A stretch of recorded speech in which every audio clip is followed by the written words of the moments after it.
A wealthy black woman named Michelle helped a blind old woman in a grocery store. Michelle had no idea who the old woman was, and what happened afterward left her in great shock. The grocery store was bustling and disorienting, especially for first-time visitors, but not for someone like Michelle. As the state general manager of one of the biggest law firms in the country, she was accustomed to frequent trips for numerous business meetings and conferences. On that particular day, Michelle was on her way to a business luncheon, but she decided to make a quick stop at the grocery store to pick up some essentials. The 36-year-old rich attorney was pushing her cart down the aisles, mentally checking off items from her list, when she glanced up and saw an old, shabbily dressed woman entering the store. The old woman was clearly blind as she wore dark shades and carried a walking cane in her right hand. She was struggling to make her way through the maze of people. On the old woman's left shoulder was slung a small traveling bag that was even more shabby-looking than her clothing. Michelle glanced around her. Everyone else in the store was too engrossed in their phones, magazines, or personal chats to even notice the blind woman, let alone help her. A wave of empathy for the old blind woman surged through Michelle at once. Yes, she was rich, but she had a humble background, and her poor parents had inculcated the spirit of kindness and humility in her. So, without thinking twice, Michelle got up from her cart, strolled over to the blind woman, and offered to help her with her shopping. The blind woman smiled at Michelle and accepted her offer with a thank you. Michelle gently held the old woman's frail right hand and carefully led her through the aisles. As they walked, they began to talk. The old woman, named Janet, told Michelle that she was on her way to her niece and goddaughter Paula's wedding in a faraway city. Paula had paid for Janet's trip to save the blind old woman from the hassles of traveling alone by train or bus. According to Janet, she would spend only 3 days with Paula before returning home. As the two women talked further, Michelle felt an instant connection to Janet with each passing second. Soon enough, Michelle's time to leave for her luncheon was approaching, so she had to promptly finish her shopping and leave, but not before exchanging contact information with Janet and promising to visit her once she came back to the city. Michelle indeed visited Janet on her return, just like she had promised. You won't believe what she discovered about the old blind woman's true identity. Michelle was born into a poor black family. Her father, Lucas, was a manual laborer, while her mom, Linda, was a low-paid cleaner. Michelle had 3 younger siblings. Though the couple was poor, they worked really hard to provide their 4 kids with the necessities of life. Michelle and her siblings cherished their parents and appreciated their sacrifices.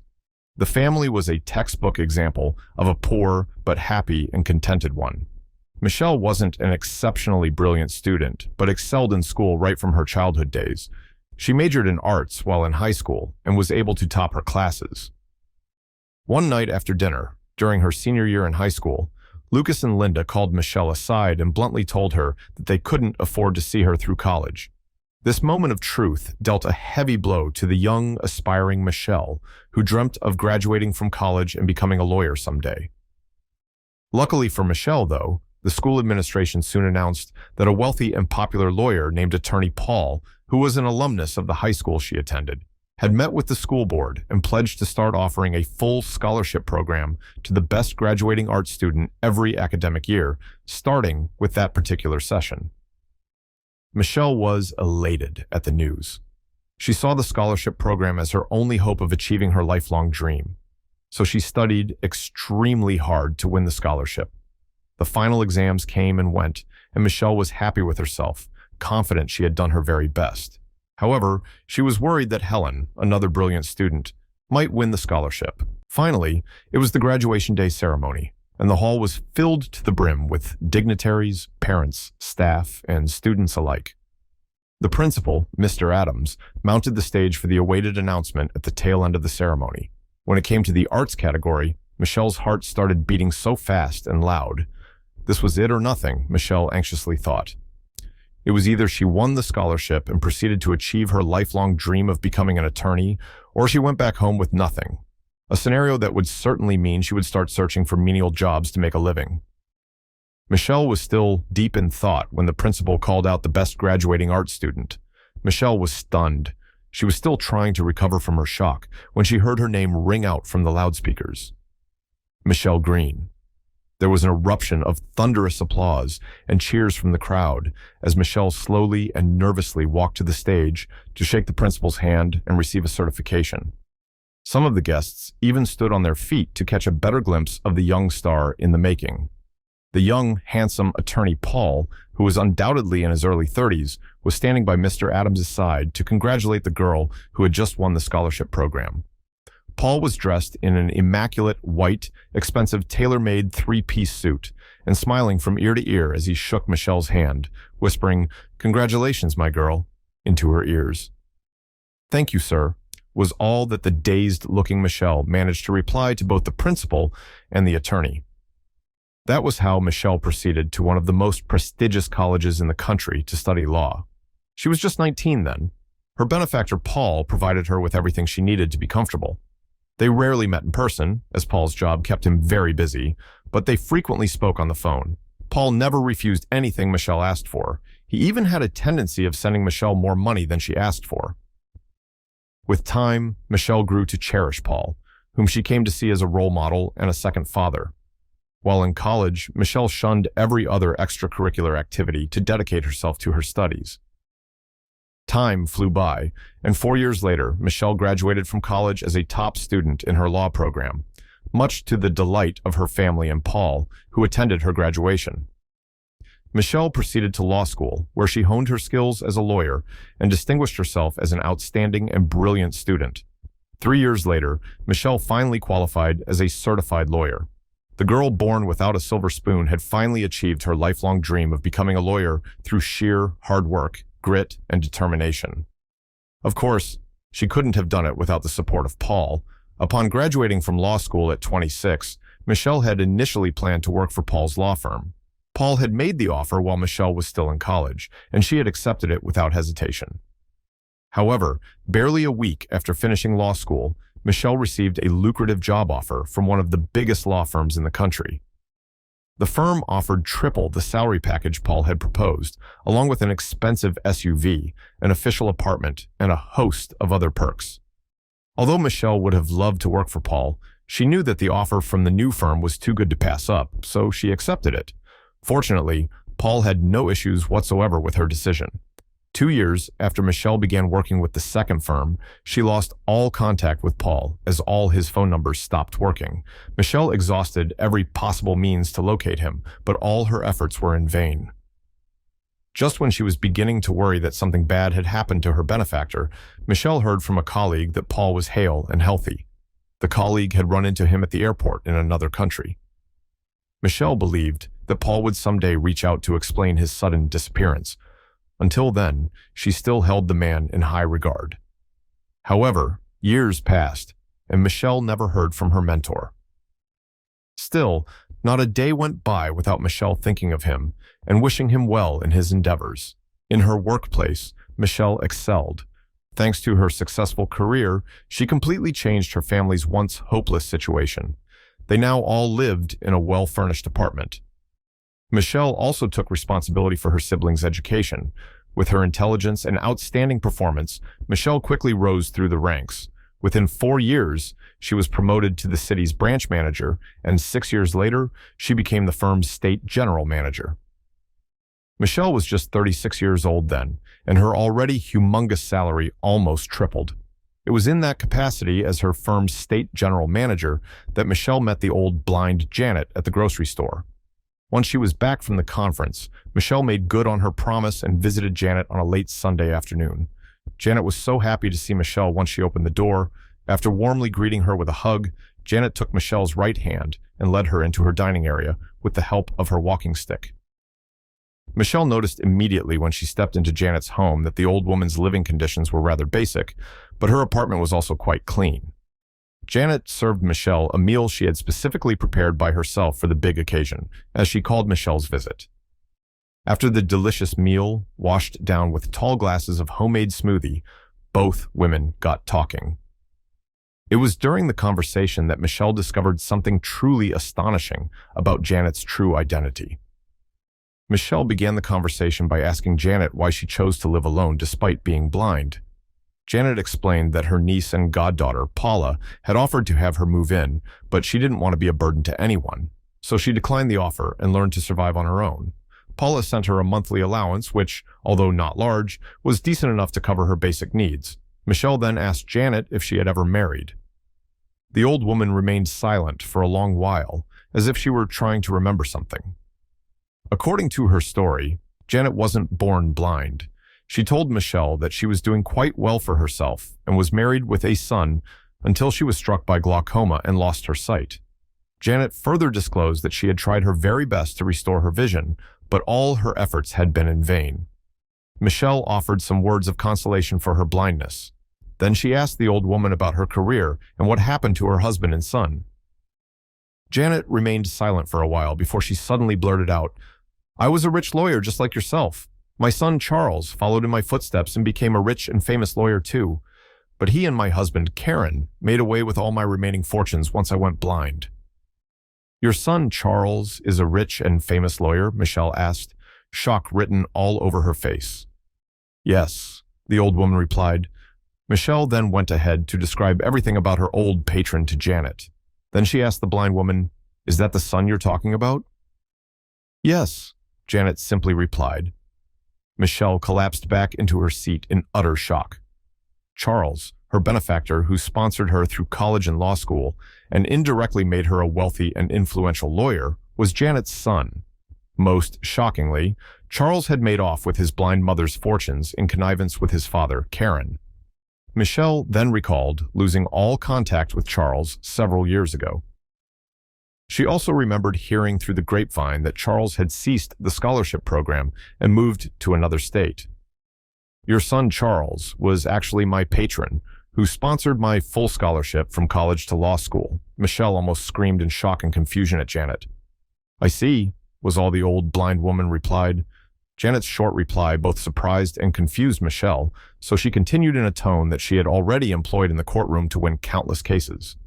"I'm not doubting your story, ma'am, but it's quite hard to believe that your son, who was rich enough to sponsor such a costly scholarship program, would make away with his old blind mother's fortunes." Janet let out a short laugh before she answered Michelle with a smile spread across her wrinkled but handsome face. "I can see that you're a very good lawyer, but I forgot to tell you something," Janet said softly.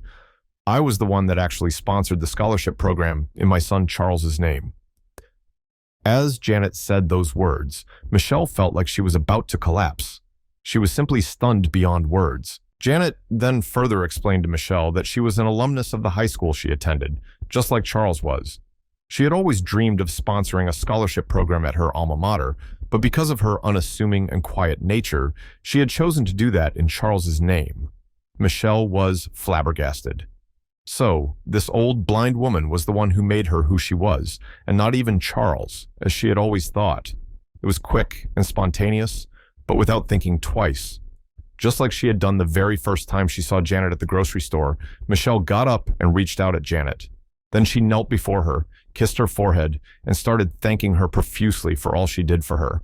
A visibly moved Janet told Michelle to get up off her knees and then hugged her tightly, telling her that she deserved the scholarship. The two women remained entangled in the tight embrace for what seemed like ages, with Michelle trying her very best to hold back her tears. Michelle finally left Janet's home, but not before she vowed to do everything within her power to bring Charles and his father to justice. As the well-connected and rich lawyer that she was, it didn't even take Michelle more than 3 days to find a private investigator to handle the mission she had in mind. The private investigator's name was Tony, and he was the best in the business. Michelle paid Tony handsomely and gave him all the information she got from Janet about Charles and Karen. Tony's job was simple. He was to track down Charles and Karen and alert Michelle about their whereabouts. Tony immediately got to work. Days turned into weeks and weeks into months, and there was no positive feedback from Tony. Meanwhile, Michelle placed Janet on a handsome monthly allowance and visited her almost every weekend. The blind old woman was like Michelle's second mother. Then, about 4 months later, Michelle was increasingly getting frustrated with Tony's slow progress and was thinking of reassigning the job to another private investigator when her phone rang one evening. It was Tony calling. The private investigator went straight to business and informed Michelle that he had tracked Charles and Karen down to a lonely suburb of a backwater city in another state. Michelle immediately sprang into action. She pulled some strings and contacted someone she knew in the city, who then contacted the cops. 2 days after Tony's discovery, a police patrol car was speeding down to the house where Charles and Karen were hiding. Father and son were arrested and repatriated to Janet's home state to face charges of fraud. Michelle represented Janet during the court proceedings where Charles and Karen finally confessed to stealing and eloping with Janet's $78 million after she went blind. They returned the $55 million they still had and were each sentenced to 4.5 years in prison for fraud. Janet tightly hugged Michelle after the final ruling, crying into her ears, "You've paid my sacrifices back tenfold, my dear daughter." "Thank you, my beloved mother," Michelle replied with a smile. Michelle couldn't believe that just one act of kindness had led her to her real benefactor. She was glad that she was able to get justice for a woman who had improved the lives of many families by sponsoring the education of their children. Through her, many had dared to dream. It's a shame that such a kind woman could have ended up living in pain and loneliness for the rest of her life if Michelle hadn't come to the rescue. While Charles and his father served their sentence, Michelle took Janet on trips to beautiful places. Although the old woman couldn't see any of them, she was simply glad to be traveling around with someone who truly loved and respected her. As Michelle and Janet embarked on their trips, their bond deepened. Michelle made it a mission to ensure Janet experienced a life filled with joy and companionship, making up for the years of loneliness and betrayal she had endured. Their first trip was to the Grand Canyon. Even though Janet couldn't see the majestic views, Michelle described every detail to her, painting vivid pictures with her words. They stood at the edge of the canyon, the wind whipping around them, and Michelle held Janet's hand firmly, describing the vastness of the landscape, the colors of the rocks, and the beauty of the sunset. "Can you feel it, Janet? The air is so fresh here, and the canyon stretches out as far as the eye can see. It's breathtaking," Michelle said. Janet smiled, her face turned towards the breeze. "I can imagine it, Michelle. Thank you for bringing me here. It's more than I ever dreamed of." Their next adventure took them to the serene beaches of Hawaii. Michelle booked a luxurious resort for their stay, ensuring every comfort for Janet.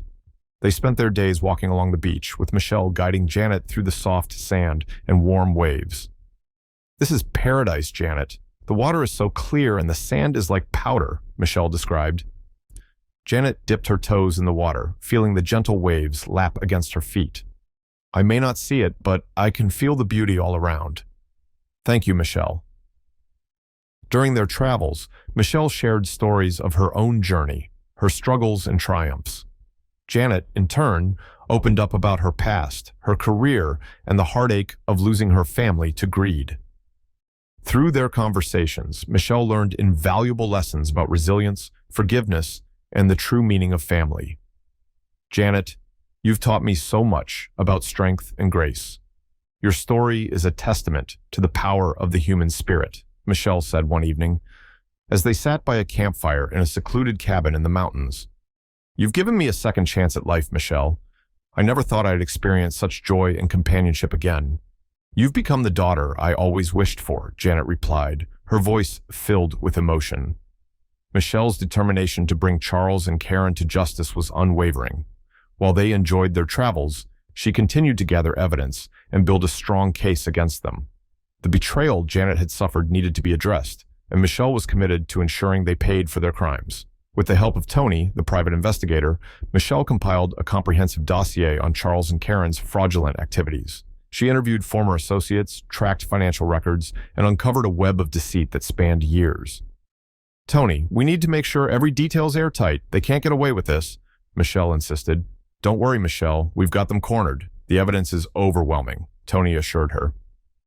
The day of the trial finally arrived. Michelle, representing Janet, presented the case with a fervor that left no room for doubt. She detailed how Charles and Karen had manipulated and stolen from Janet, using her blindness as an opportunity to amass wealth at her expense. "These actions are not just criminal, they are betrayal of the deepest kind. My client, Janet, trusted her family only to be left destitute and abandoned. We seek justice for the years of suffering she endured," Michelle declared in court. The jury was visibly moved by the evidence and Michelle's passionate plea. Charles and Karen, unable to refute the mountain of proof against them, were found guilty and sentenced to prison. The verdict brought a sense of closure to Janet, who felt a weight lift from her shoulders. Justice has been served, Janet. They will pay for what they've done, Michelle said, hugging Janet tightly after the ruling. Thank you, Michelle. You've given me back my dignity and my hope, Janet replied, tears of relief streaming down her face. With the legal battle behind them, Michelle and Janet focused on building a new life together. Michelle helped Janet settle into a beautiful home, ensuring she had all the support and care she needed. They continued their travels, exploring new places and creating cherished memories.